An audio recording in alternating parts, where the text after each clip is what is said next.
जमीन से 480 फीट ऊंचे 4500 साल पुराने इस पिरामिड के अंदर ऐसा क्या था जिसको सिर्फ देखने के लिए रिसर्चर्स ने एक रोबोटिक कैमरा पिरामिड के अंदर भेजा। एक जगह पर आकर रोबोटिक कैमरा रुक गया क्योंकि अब उसके सामने पत्थर का एक स्लैब था। रिसर्चर्स का मानना था कि इस स्लैब के पीछे जरूर कोई ऐसा राज छुपा है जो पिछले 4500 सालों से दफन है। ये राज इनको हर कीमत पर जानना था, इसलिए उन्होंने रोबोट के आगे एक ड्रिल मशीन लगाई जिसने उस पत्थर के स्लैब में बारीक छेद कर दिया।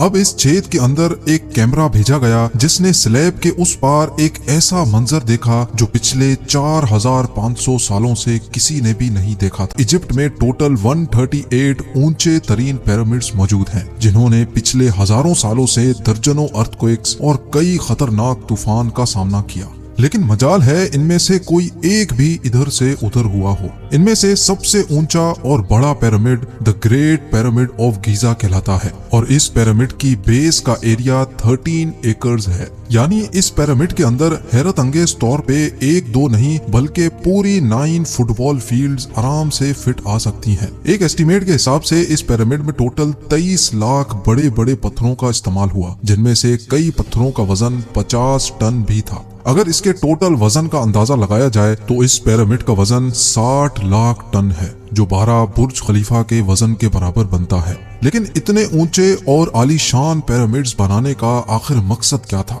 हजारों साल पहले जब इंसान के पास कोई टूल्स भी मौजूद नहीं थे, तब इन पिरामिड्स की दीवारों को कैसे इंच बाय इंच लेवल किया गया? कैसे 50 टन वजनी पत्थरों को स्क्वायर शेप में काटकर बगैर क्रेन के ही 480 फीट ऊंचाई तक पहुंचाया गया? और इनको बनाने में ऐसे कौन से इंजीनियर्स का हाथ था जिन्होंने इन पिरामिड्स को अर्थक्वेक प्रूफ के साथ साथ इनकी तमाम साइड्स को एग्जैक्टली 51.5 डिग्री के एंगल पे सेट किया? ये सब आप जान सकेंगे आज की इस वीडियो में। तो आइए शुरू करते हैं।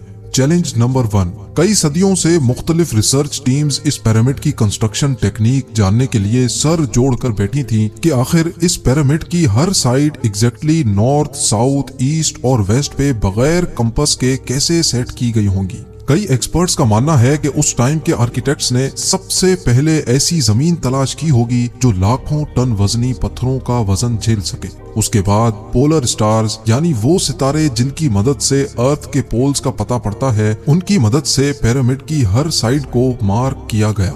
ना कोई कंपास और ना ही कोई ऑप्टिकल इंस्ट्रूमेंट, सिर्फ इस बेसिक टेक्निक से हजारों साल पहले इस पिरामिड की डायरेक्शन सेट की गई और वो भी 0 एरर्स के साथ। Challenge number 2। अगला चैलेंज था जमीन को लेवल करने का। जिस 13 एकड़ की जमीन पर इस पिरामिड को बनना था, उसका लेवल थोड़ा सा भी आउट होता तो 23 लाख पत्थरों के इस पहाड़ का खड़ा होना बिल्कुल भी मुमकिन नहीं था। अब इस जमीन को लेवल करने के लिए उस टाइम के इंजीनियर्स के पास ना ही लेजर लेवलर था और ना ही बबल लेवल। एक्सपर्ट्स का मानना है कि कंस्ट्रक्शन साइट की चारों साइड्स पर खड्डा करके उसमें पानी डाला गया होगा और फिर एक साइड के पानी के लेवल से दूसरे साइड के पानी के लेवल को मैच किया गया होगा। जो जमीन का हिस्सा पानी के लेवल से मैच नहीं कर रहा होगा, उसको छेनी और हथौड़ों की मदद से काट कर लेवल किया गया होगा। कई एक्सपर्ट्स का मानना है कि एंशिएंट इजिप्शियंस ने इस सिंपल टूल का भी इस्तेमाल किया, जिसकी दोनों साइड्स पे लकड़ियां और उसके ठीक सेंटर पे एक रस्सी से पत्थर बंधा हुआ है। अगर पत्थर जमीन से टच हो गया और उसकी रस्सी ठीक सेंटर लाइन पे आ रही होगी तो इसका मतलब है कि बीच की जमीन परफेक्टली लेवल्ड है। Challenge number 3। अब पिरामिड कंस्ट्रक्शन साइट पे डायरेक्शंस भी सेट थी, मार्किंग्स भी हो चुकी थी और जमीन का लेवल भी सेट था। अब बारी थी कंस्ट्रक्शन स्टार्ट करने की, जिसके लिए लाखों टन वजनी और बड़े पत्थर रिक्वायर्ड थे। लेकिन ये पत्थर काटने के लिए ना ही उनके पास ग्राइंडर थे और ना ही जैक हैमर्स। लेकिन फिर भी उन्होंने 50 टन वजनी पत्थर काटे भी और उनको स्क्वायर या रेक्टेंगल शेप भी दिया। लेकिन आखिर किसकी मदद से? जी हाँ, यही वो सिर्फ एक टूल था जिसकी मदद से पत्थरों को काटा गया। एक्सपर्ट्स का मानना है कि पिरामिड की कंस्ट्रक्शन पे इस्तेमाल होने वाली छेनी सिर्फ कॉपर से ही नहीं बनी थी, क्योंकि उनको भी ये बात मालूम थी कि कॉपर नरम होता है और पत्थर नहीं काट सकता। इसलिए इसमें एक केमिकल आर्सेनिक भी शामिल किया गया था कॉपर और आर्सेनिक से बनाई जाने वाली ये छेनी लकड़ियों के हथौड़ों से पत्थरों पर ठोकी जाती थी और कई घंटों की मेहनत के बाद बड़े बड़े पत्थर शेप में लाए जाते थे।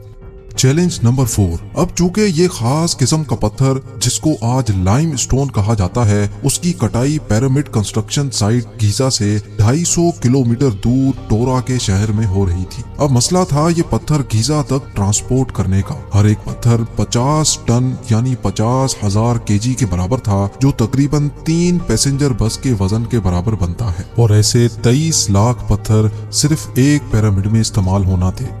इतना ज्यादा वजन ट्रांसपोर्ट करने के लिए ना ही उस दौर में कोई जानवर काम आ सकता था और ना ही उनके पास ट्रक्स मौजूद थे। हत्ता कि अगर आजकल के जदीद दौर में भी ये काम करना पड़े तो ट्रांसपोर्ट कंपनीज को अच्छा खासा टफ टाइम आएगा। हैरत अंगेज तौर पे ये काम वर्कर्स और कश्तियों की मदद से किया गया। जी हाँ, टोरा और गीजा के दरमियान मौजूद रिवर का फायदा उठाया गया और बड़ी बड़ी कश्तियों में पत्थर लाद कर पिरामिड साइट पर पहुंचाए गए। एक्सपर्ट्स का मानना है कि ये काम इतना आसान नहीं था। शिप्स में इतने बड़े पत्थर की लोडिंग और अनलोडिंग में कम से कम भी 500 मजदूरों की आर्मी एक ही वक्त में लगाई गई होगी। Challenge number 5। जो एक्सपर्ट्स की टीम्स पिरामिड की कंस्ट्रक्शन पर रिसर्च कर रही थी, उनको अब अपने कई सवालों के जवाब मिल चुके थे, लेकिन एक बात उनको हर वक्त सता रही थी कि लाइमस्टोन कट भी गए, ट्रांसपोर्ट भी हो गए और कंस्ट्रक्शन के दौरान एक के ऊपर एक लगना भी शुरू हो गए। मसला ये था कि पत्थर इतनी ऊंचाई तक आखिर पहुंचाए कैसे गए होंगे। कई एक्सपर्ट्स का मानना है कि पिरामिड की कंस्ट्रक्शन से पहले ही ये प्लान कर लिया गया था। या तो ये स्पाइरल ट्रैक के जरिए ऊपर गए होंगे या फिर जिग जैग तरीके से, लेकिन ये बात तो तय है कि 50,000 केजी के पत्थर ऊपर मजदूरों की आर्मी की मदद से ही खींच कर गए होंगे। Challenge number 6। बात सिर्फ लाखों मजदूरों छेनी हथौड़े से लाइमस्टोन काटने और इतने बड़े पत्थरों को ट्रांसपोर्ट करने की ही नहीं थी। इस पिरामिड के अंदर कंपार्टमेंट्स, उनके अंदर जाने का रास्ता और कई छोटी छोटी सुरंगें भी बनाई गई थी। बाकी सब चीजें तो ठीक थी, लेकिन एक चीज एक्सपर्ट्स को हैरान कर गई और वो ये थी कि अंदर के कंपार्टमेंट्स में जो पत्थर इस्तेमाल हुआ था वो लाइमस्टोन नहीं बल्कि ग्रेनाइट था। जी हाँ, ग्रेनाइट एक ऐसा पत्थर है जो डायमंड के बाद दुनिया का सबसे सख्त तरीन स्टोन माना जाता है। आजकल के मॉडर्न दौर में भी ग्रेनाइट बड़े बड़े ग्राइंडर्स की मदद के सिवा काटा ही नहीं जा सकता। दुनिया भर से कई आर्कियोलॉजिकल एक्सपर्ट्स को पिरामिड का विजिट भी करवाया गया, लेकिन किसी को भी इस बात का सुराग नहीं मिला कि 4500 साल पहले इजिप्शियंस ने ग्रेनाइट जैसे ठोस पत्थर को इतनी सफाई से कैसे काटा था। आखिरकार कई सालों के बाद एक्सपर्ट्स ने इस मिस्ट्री को भी सॉल्व कर दिया। इजिप्शियंस ने ग्रेनाइट को इतनी सफाई से एक ऐसे आरे से काटा था जिसके दांत ही नहीं थे। जी हाँ, बगैर दांतों वाले इस आरे के दोनों साइडों पर वजन डालकर इसको ग्रेनाइट पर चलाया जाता था और बीच में बजरी डाली जाती थी। एक्सपर्ट्स का मानना है कि इस तरीके से इतने बड़े पत्थर को काटने में 4 महीनों का वक्त लग जाता था। आखिरकार पिरामिड्स बनाने का मकसद क्या था? इन पिरामिड्स को बनाने में कितने मजदूर एक ही वक्त में काम करते थे? और रोबोटिक कैमरा ने जब पिरामिड के अंदर पत्थर के स्लैब में सुराख किया तो उसके अंदर वो कौन सा मंजर देखा गया जो पिछले 4500 सालों से किसी ने भी नहीं देखा था? ये सब और इससे भी ज्यादा आप जान सकेंगे इस वीडियो के पार्ट 2 में। आप लोगों के प्यार भरे कमेंट्स और लाइक्स का बेहद शुक्रिया। मिलते हैं वीडियो के अगले शानदार पार्ट में।